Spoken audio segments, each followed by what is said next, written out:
c'est une mauvaise soirée pour l'Europe et c'est une mauvaise soirée pour Strasbourg. Il faut dire les choses comme elles sont. Je pense qu'il faut qu'on se rassemble entre forces républicaines pour essayer de poursuivre l'aventure européenne parce qu'elle est aujourd'hui fragilisée et en difficulté. C'est une certaine idée de l'Europe qui a été jetée aux oubliettes hier soir. Bonsoir à toutes et à tous. Nous allons largement revenir sur les résultats des élections européennes en Alsace. À peu près tous les superlatifs ont été donnés pour résumer la situation. Catastrophe, séisme, bouleversement majeur. Regardez les chiffres tout d'abord dans la région. Le Front National, comme un peu partout en France, arrive en tête du scrutin avec plus de 27% des votes. Deuxième position, l'UMP, plus de 24%. Le PS est troisième avec moins de 12% des suffrages. Suivent l'UDI Modem, Europe Écologie Les Verts, Front de Gauche. La participation, l'Alsace ne s'est pas distinguée des autres régions. 42% de votants, la grande majorité a boudé les urnes. Nous y reviendrons. Au-delà de la victoire du Front National et plus largement des eurosceptiques, le fait marquant est la non-élection de Catherine Trottmann, numéro 2 socialiste derrière Édouard Martin dans le Grand Est. Elle est victime d'un vote sanction à l'encontre du gouvernement et surtout d'une mauvaise stratégie de son parti. Martin, le syndicaliste, lui a été imposé et préféré. Il devait rassembler l'électorat ouvrier, loupé. La liste n'est que troisième dans le Grand Est et lui seul ira au Parlement. S'étant camouflé pour Trottmann, l'européenne. Écoutez sa réaction hier soir au Parlement de Strasbourg. Si je suis en quelque sorte une victime, on pourra toujours réfléchir à tous les ingrédients qui ont amené cette situation, mais en même temps ne pas jouer le jeu du bouc émissaire qui a été au fond la stratégie de l'extrême droite pendant toute cette campagne vis-à-vis d'Édouard Martin. Je souhaite simplement que ce score, que ma non-élection ne soit pas un motif de découragement pour les militants. Et je serai sévère. Je peux juste dire ceci par rapport à une stratégie et par rapport à des actes qui ne nous ont pas permis de faire un meilleur score, en particulier dans le Grand Est. Je serai sévère. Nadine Morano, UMP, est élue dans la circonscription. Son premier fait politique d'eurodéputé à Strasbourg a été de demander la démission d'Édouard Martin au profit de Catherine Trottmann. Écoutez-la. Dans cette grande région, quand je vois le score lamentable du Parti socialiste qui est totalement effondré, je dis à Édouard Martin que s'il avait un peu de dignité, il devrait démissionner et laisser sa place à Madame Trottmann. Les barons socialistes sont du même avis. Roland Ries a également demandé à Édouard Martin de laisser sa place à la Strasbourgeoise. Refus catégorique de l'intéressé, bien évidemment. Vous l'avez compris, ce n'est pas la belle ambiance chez les socialistes. Catherine Trottmann n'est pas la seule à être tombée sous les coups de boutoir du vote populiste. Exit la Haut-Rhinoise Michel Striffler et l'écologiste Sandrine Bélier, pourtant tête de liste EELV. Il y a tout de même des heureux. Anne Sander, UMP, a été élue. Ce sera l'unique Alsacienne au Parlement de Strasbourg dans cette circonscription Grand Est. De toute la soirée au Parlement, ces militants étaient bien les seuls à afficher en large sourire. Écoutez l'analyse d'Anne Sander sur les résultats de cette soirée. Je pense qu'il y a vraiment une grosse inquiétude, enfin des difficultés chez les gens. Donc il y a une grosse part sans doute qui est nationale, mais au niveau européen, il faudra aussi qu'on se pose des questions parce que je pense qu'il y a vraiment un très gros écart entre ce que fait l'Europe et ce que les gens en retiennent. Colère, incompréhension, couloir vide et lumière éteinte, revivez cette drôle de soirée électorale au Parlement de Strasbourg. Reportage d'Anna Britz. Une chanteuse devant un public pas vraiment en délire. Un bon résumé de cette drôle de soirée dans l'hémicycle strasbourgeois du Parlement européen. Ouvert au public, il n'a pas vraiment fait le plein. Dans la pénombre, entre quelques militants hagards, des petites grappes de curieux et quelques journalistes errants attendent des députés. Elles seront 4 à se montrer pendant la soirée. La première, Nathalie Grisbeck, une des rares à conserver son siège, est pourtant loin d'exulter. Je suis triste que ceux qui travaillent, qui sont effectivement moins médiatiquement connus, mais qui ont défendu notre pays et qui ont poursuivi la construction d'une Europe qui soit sociale et qui soit citoyenne. Simplement, ce ne sont pas eux que nous avons entendus. Nous avons entendu les derniers de la classe qui aujourd'hui vont fanfaronner pendant des années à la suite du score de ce soir. Pas seulement dans le Grand Est, mais également dans tout le reste de notre pays. Et si les bulles coulent, elles ne semblent pas réchauffer les cœurs. Le seul bref cri de joie viendra des soutiens locaux d'Anne Sander, 3e sur la liste UMP et seule alsacienne élue dans l'Est. Bref, à part ça, c'est pas vraiment la fête. Un petit tour et puis s'en va. Nadine Morano est venue devant les caméras, suivie par une des grandes perdantes de la soirée, Catherine Trottmann, entourée du PS strasbourgeois. Elle refuse de régler des comptes face caméra, mais s'avoue révoltée de perdre contre le Front National. Je me suis battue contre le Front National pendant des années. Que je puisse quitter ce Parlement avec un résultat de ce type du Front National, évidemment, me révolte. Ce que je trouve aussi particulièrement difficile, c'est que le Front National n'a rien apporté pendant 5 ans dans ce bâtiment, dans cet hémicycle. Un Front National absent dans les allées du Parlement. Pas un seul membre du parti arrivé en tête dans l'Est ne s'est déplacé. Autre absente et autre grande perdante, Sandrine Bélier d'Europe Écologie Les Verts.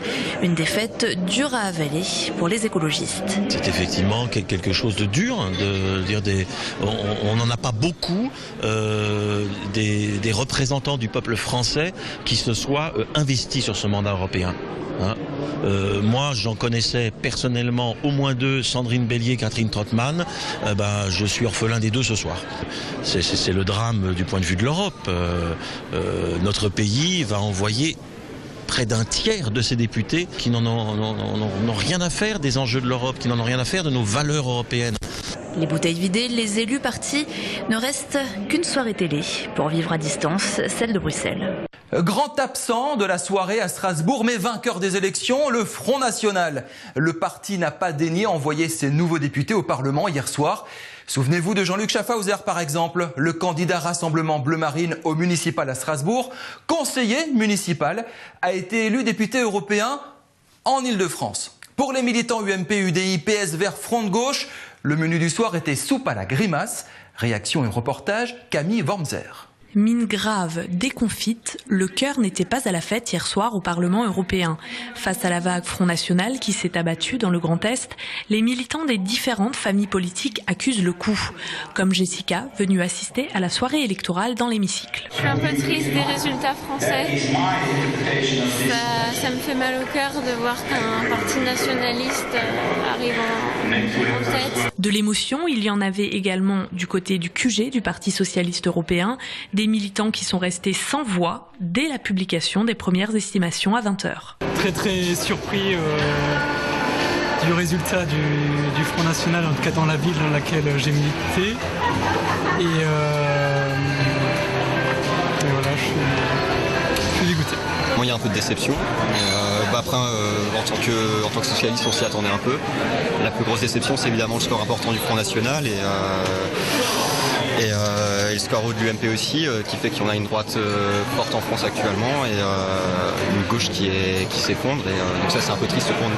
La déception de se retrouver au pied du podium pour certains, celle de voir passer les extrêmes devant pour d'autres, mais les militants de droite ne se laissent pas abattre pour autant. Déçu d'une certaine manière, puisque le FN est malheureusement en tête ce soir, qu'on n'a pas forcément réussi à montrer une alternative crédible. Ensuite très content, parce que notre candidate alsacienne, qui représente l'UMP, Anne Sander, en 3e position, aura son siège au Parlement européen. Je pense que c'est très important pour l'Alsace de se faire représenter par des Alsaciens, justement, au Parlement. Des sympathisants qui vont devoir sortir la tête de l'eau assez rapidement pour continuer à œuvrer pour l'Union européenne de demain. En se promenant dans les bureaux de vote alsaciens en journée, on se disait bien que la claque du soir allait être très sévère pour les partis du gouvernement. Regardez le chiffre de la participation à Strasbourg pour illustrer tout cela. Je vous rappelle que Strasbourg, c'est la capitale européenne, siège de multiples institutions internationales, siège officiel du Parlement européen et près de 70% d'abstention à 17h, 58% en fin de soirée. C'est plus que du désintérêt, c'est une sanction lourde. La condamnation d'une Europe illisible, Camille Wormser, s'est rendue dans quelques bureaux de vote. Sur le toit de la mairie, place Broglie, le drapeau européen flotte au vent. Pourtant, à l'intérieur, ce n'est pas vraiment la cohue. Comme prévu, les élections européennes ont eu du mal à attirer les Strasbourgeois aux urnes. Il n'était que 29% à avoir accompli cet acte citoyen en fin d'après-midi. Une situation que déplore Michel Arnold, assesseur du bureau 101. À midi pile, quand nous avons donné notre première participation, relevé de participation, on était juste à 100 électeurs, ce qui veut dire qu'on a une moyenne de 25 électeurs par heure. Il y a eu un petit rush juste avant midi, mais sinon c'est calme. Mais en même temps, il y a quand même un peu de monde. Cependant, le résultat est là. L'Europe n'arrive toujours pas à convaincre le plus grand nombre, même au cœur de la capitale européenne. Pour les défenseurs de l'Union, la pilule reste difficile à avaler.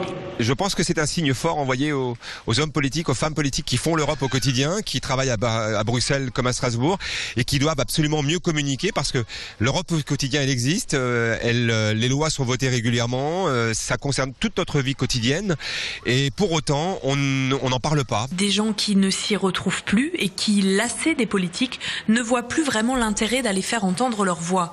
Pour faire bouger les choses, ils ont choisi l'abstention. Je ne suis pas allé voter car moi je ne me sens pas européen, je me sens français principalement mais pas européen. L'Europe ne représente pas du tout ce que j'attends de ce qu'on veut faire de l'Europe, c'est pas du tout ce que j'en attends. Beaucoup de disparités à travers les pays, donc moi voter pour quelque chose qui ne m'intéresse pas, c'est non. Sur les 143 bureaux de vote de la ville, la plupart affichaient un taux de participation relativement faible, en baisse de 4 points par rapport aux élections de 2009. C'est bon, n'en jetez plus, le Parlement de Strasbourg n'a jamais été autant eurosceptique avec plus de 120 députés issus de partis européens extrémistes ou populistes. Merci à Anna Britz et à Camille Wormser de m'avoir aidé à préparer cette édition spéciale. La météo régionale vous est présentée par Wassila Moussaoui. La météo avec le groupe Stylet qui depuis plus de 45 ans souffle le chaud et le froid pour votre confort.